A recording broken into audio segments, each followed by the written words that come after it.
Wasn't For You is a love song, and it's about thinking about all the things that you might not know or experience or care about or just have in your lives if it wasn't for your person. And so it's just about thinking about those things, but really not wanting to know where you would be if that person wasn't in your life, because you can't imagine your life without them.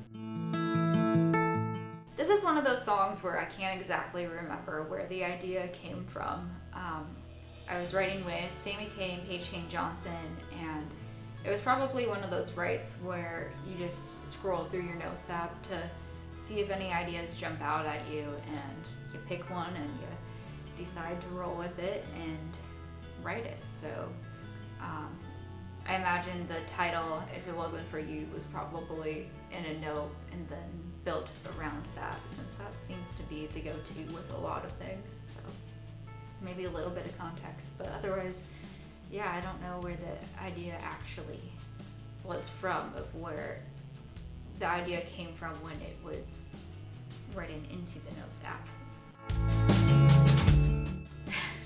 So, Kyle Busch.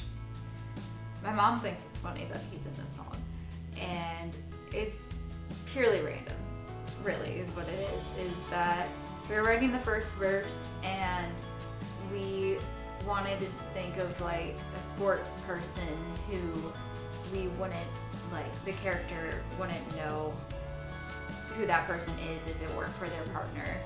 And in the verse before, or line before, we had said wouldn't care about third round picks, so didn't want a football player because we already mentioned football, wanted a different sport.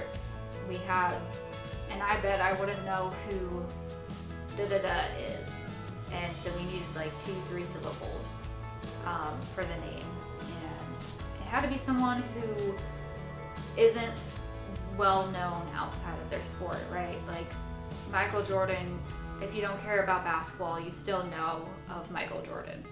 So Dale Earnhardt for NASCAR, I would think, would be the same. We needed someone who it's realistic that you might not know who they were if it weren't for your partner.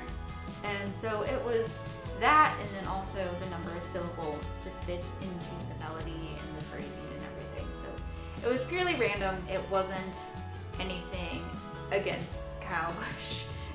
So that's just kind of how that happened. You could listen to If It Wasn't For You along with the rest of my debut album, Runaway Heart, on all streaming platforms now.